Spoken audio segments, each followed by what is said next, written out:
이스라엘 백성이 이 홍해를 건너서 이제 수르 광야에 들어섰습니다.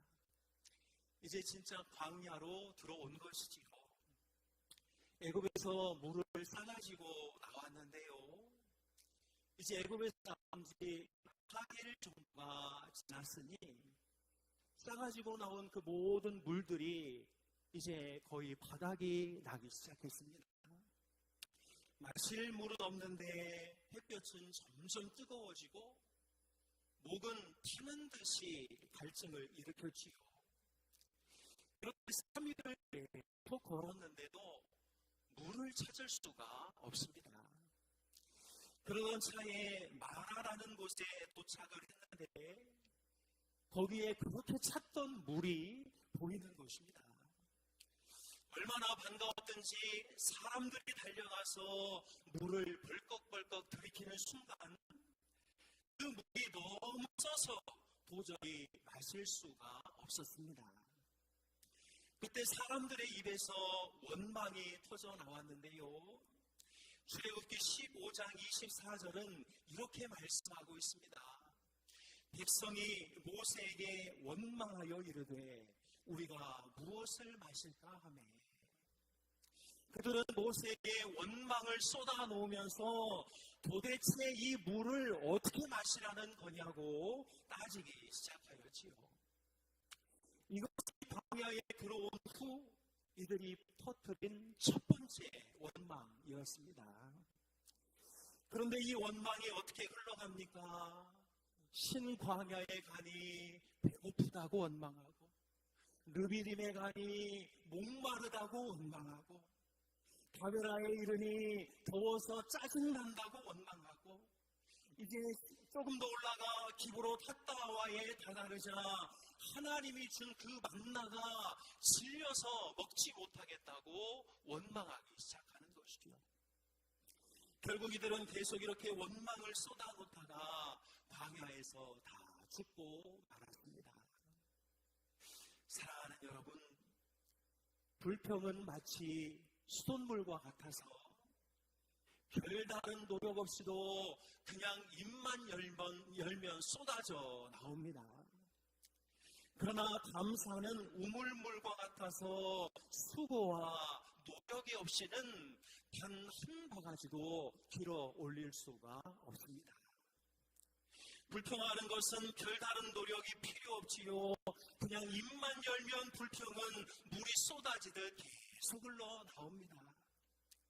그러나 감사는 저절로 얻을 수 있는 것이 아니고 은혜의 두레박으로 늘 한 바가지 한 바가지 퍼서 올려야 되는 것인 줄로 압니다.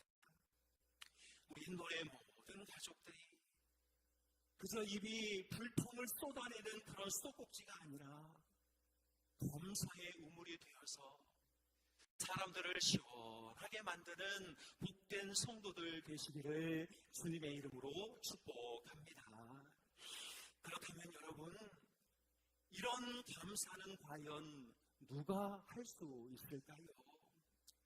오늘 본문을 통해 쓴물 앞에서도 누가 감사할 수 있는지를 살펴보면서 우리 함께 은혜 누리기를 원합니다.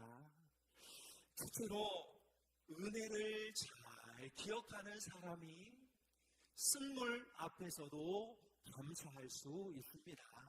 우리 첫째로 같이 한번 읽겠습니다. 은혜를 잘 기억하는 사람이 쓴물 앞에서도 감사할 수 있습니다. 여러분, 오늘 본문을 보면 이스라엘 백성들이 불평한 이유가 무엇입니까? 겉으로 보면 물이 없어서 불평한 것처럼 보이지만 사실은 그게 본질이 아닙니다.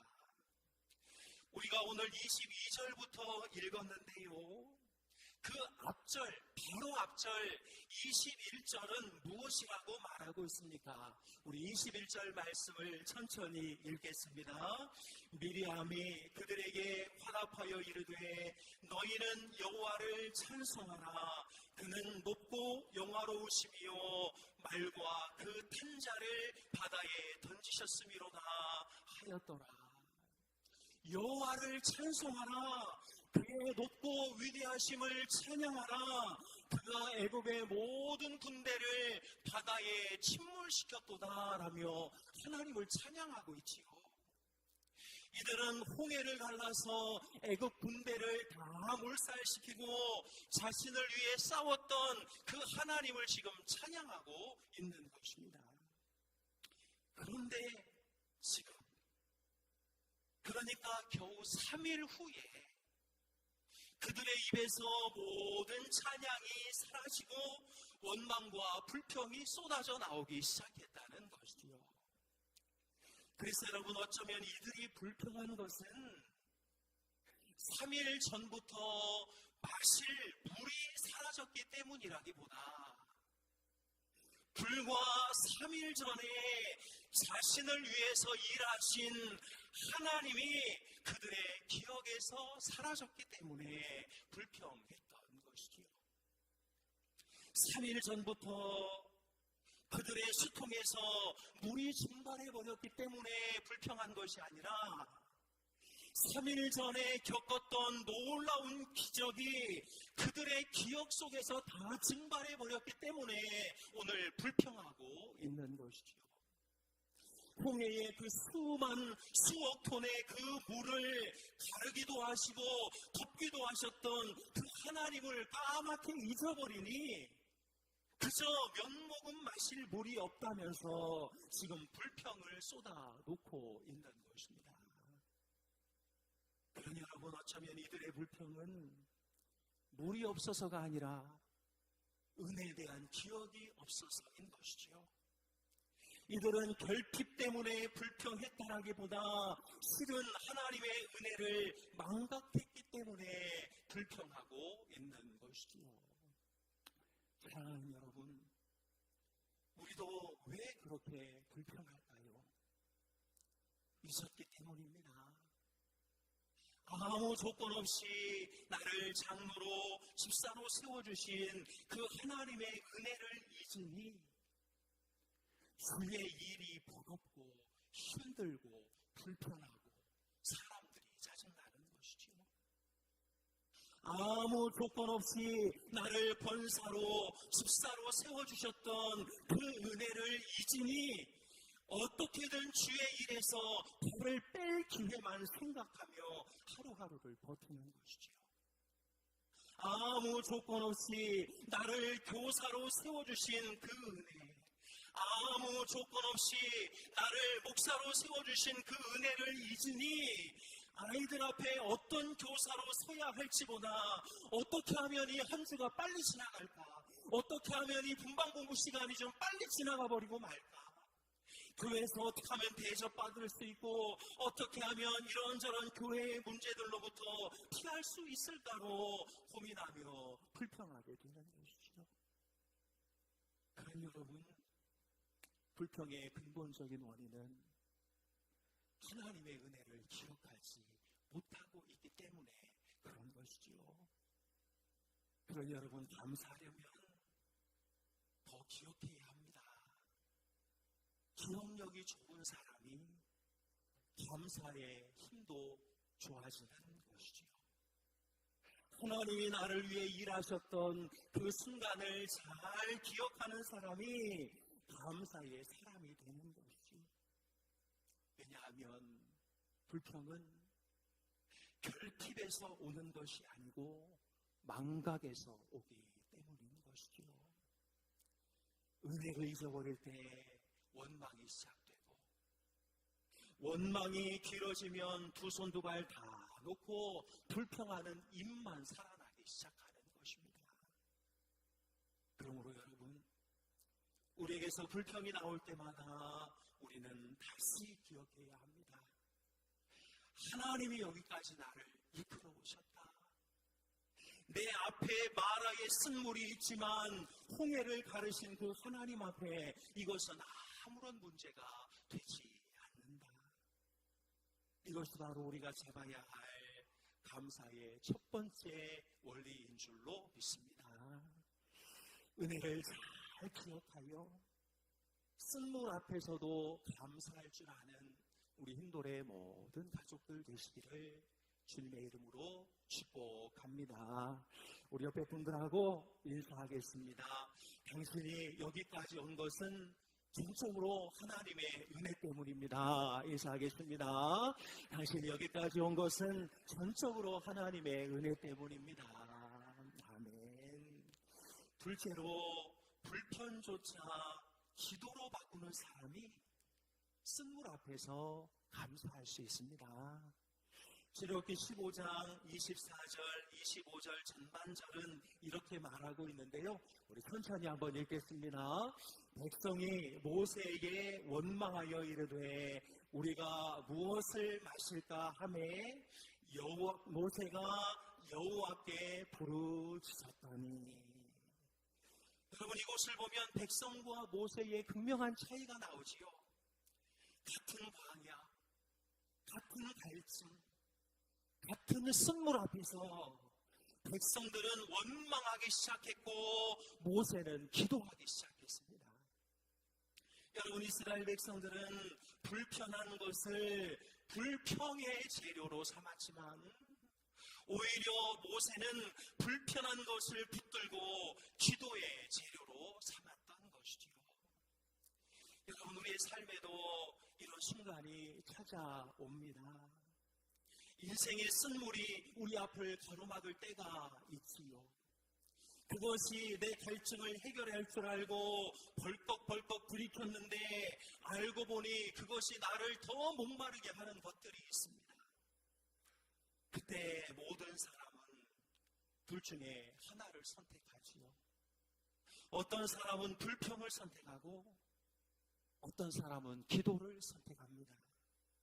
어떤 사람은 묵묵히 그 불평거리를 다 걷어다가 기도의 자리로 가서 기도거리로 다 바꾸어 하나님께 아뢰지만 어떤 사람은 한결같이 기도거리조차 다 끄집어 나와서 불평거리로 만드는 것이죠. 사랑하는 여러분, 누가 불평할까요? 기도하지 않는 사람이 불평합니다. 누가 기도할까요? 불평하지 않는 사람이 기도하는 것이지요. 기도를 끊어버리면 모든 것이 다 불평거리로 바뀌지만 불평을 끊어버리면 모든 것이 다 기도의 제목으로 바뀌는 줄로 믿습니다. 사랑하는 여러분, 원망과 기도는 둘 다 고통에서 나오는 신음들이지요. 그러나 그 방향과 본질은 완전히 다릅니다. 원망은요, 내가 이 상황의 피해자라고 계속 떠들어대는 것이고, 기도는요, 하나님이 이 상황의 주권자라고 계속 선포하는 것이기 때문에 그렇습니다. 그러니 여러분, 불평의 모든 요소를 기도로 바꾸어 하나님 앞에 쓴물을 하나님 앞에 온전히 올려드리는 우리 모두가 다 될 수 있기를 주님의 이름으로 축복합니다. 마지막으로 마음의 쓴물이 치유될 때 우리는 진실로 감사할 수 있습니다. 우리 셋째로 같이 읽겠습니다. 마음의 쓴물이 치유될 때 우리는 진실로 감사할 수 있습니다. 여러분, 26절 후반절을 보면 하나님께서 이렇게 말씀하시는데요. 나는 너희를 치료하는 여호와입니다. 여러분, 여기를 보면 하나님이 나는 물을 치료하는 여호와라고 말씀하지 않고 나는 너를 치료하는 여호와라고 말씀하고 있습니다. 즉 하나님의 관심은 지금 이 쓴물이 아니라 그 사람들의 쓴 마음이라는 것이지요. 여러분, 이들의 진짜 문제는 쓴물이 아니라 쓴 마음, 쓴 뿌리에 있었습니다. 마음이 삐뚤어져 있으니 모든 것이 다 삐뚤어져 보이는 것이죠. 400년의 종살이가 그들의 마음속에 새겨놓았던 것들, 굴욕감, 수치심, 공포, 상처와 분노, 400년 동안 애굽에서 종살이를 하면서 해소되지 못하고 그들의 마음에 겹겹이 쌓아놓았던 그 부정적인 감정들, 굴욕의 수치가 되고 수치가 분노가 되고 분노가 불신이 되고 불신이 아예 체질이 되어버린 이들의 마음을 하나님은 여기서 고치고 출발하길 원하셨던 것이죠. 사랑하는 여러분, 마음이 곪아있는 사람은 어떤 좋은 것을 받아도 불편합니다. 마음에 쓴물이 고인 사람은 아무리 좋은 것을 봐도 그것이 별것 아닌 것처럼 느끼지요. 하나님이 이것을 보시고 안타까워하시는 것이지요. 홍해를 보고 홍해가 갈라지는 것을 보고 자신들이 그 홍해를 건너고 애굽의 군대가 다 죽는 것을 봐도 아무런 감흥이 없고 그것이 하나님의 능력이라는 것을 마음속으로 느끼지 못했던 그 무감각함, 하나님은 이것을 보셨던 것이죠. 그래서 하나님이 무엇을 명령합니까? 우리 25절 말씀을 천천히 읽겠습니다. 모세가 여호와께 부르셨더니 여호와께서 그에게 한 나무를 가르치시니 그가 물에 던지니 물이 달게 되었더라.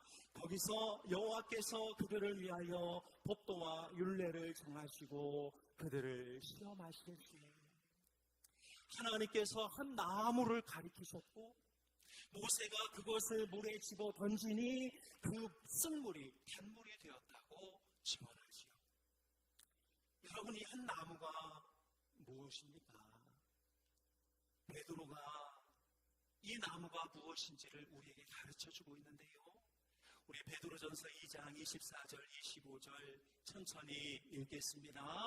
친히 나무에 달려 그 몸으로 우리 죄를 담당하셨으니 이는 우리로 죄에 대하여 죽고 의에 대하여 살게 하려 하십니다.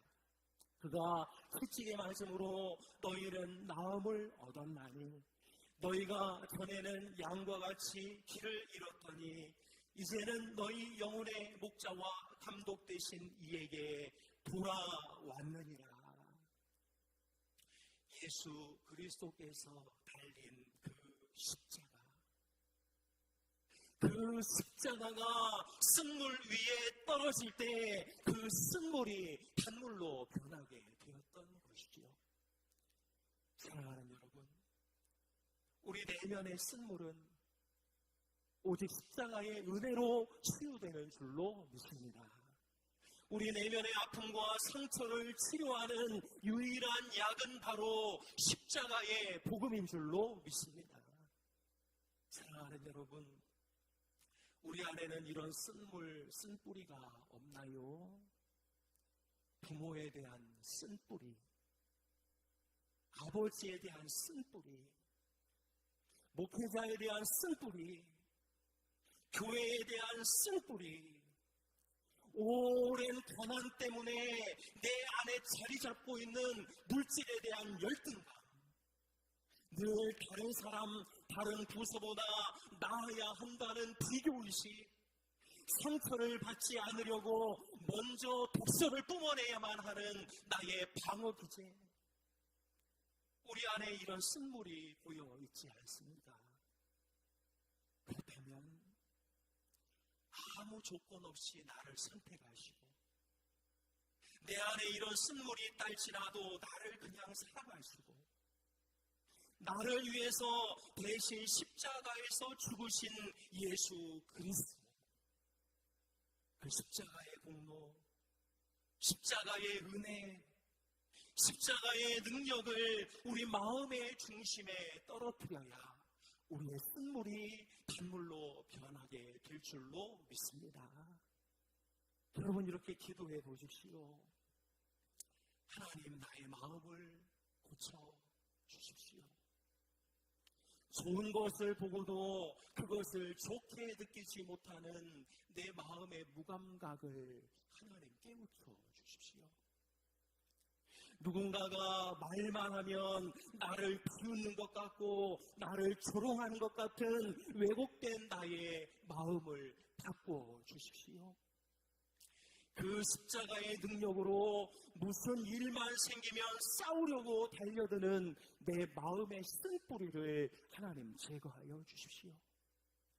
성령의 불로 내 마음을 온전히 태우사 내 영 깊은 곳에 스며든 내면의 쓴물을 하나님 잔물로 바꿔 주시옵소서.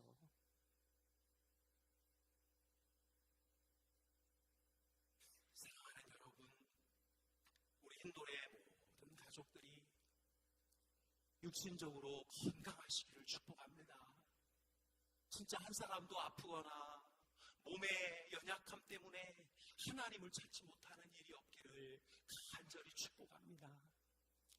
그러나 한 가지 더 축복하고 싶은 것은 내면의 쓴물 때문에, 과거의 상처 때문에 뽑아내도 또 올라오는 분노와 수치와 열등감과 좌절감 때문에 지금도 하루하루가 힘들고 어려운 분들이 계시다면 이 십자가의 은혜를 온전히 받아들여 내면의 쓴물이 단물로 바뀌는 놀라운 은혜가 있기를 주님의 이름으로 축복합니다. 입만 열면 열등감과 수치심과 자기 모멸과 자기 자랑이 쏟아져 나오는 그런 성도가 아니라 입을 열 때마다 더 따뜻하고 더 여유롭고 더 너그럽고 더 수용적인 성도. 아, 저 사람 마음에는 복음이 들어가서 역사하였구나라고 느껴지는 그런 성도가 우리 울산 hin돌교회 모든 성도가 되시기를 주님의 이름으로 축복합니다. 말씀을 정리합니다. 누가 쓴물 앞에서도 감사할 수 있습니까? 받은 은혜를 잘 기억하는 사람이 감사할 수 있습니다. 어제 받은 은혜, 엊그제 받은 은혜, 2024년 10월 목사 안수를 받으면서 펑펑 울며 하나님, 저를 어떻게 부르셔서 저를 통해 하나님의 일을 하시려고 하십니까? 라고 울었던 그 은혜, 그런 은혜를 잘 기억하는 사람이 언제든 감사할 수 있는 것이죠. 원망거리를 기도 제목으로 바꾸는 사람이 쓴물 앞에서도 감사할 수 있습니다. 우리 마음에 고여있는 쓴물을 십자가의 복음으로 뽑아내고 그 쓴물이 있던 자리에 예수 그리스도의 피로 채우는 사람이 하나님 앞에 늘 감사할 수 있는 것이죠.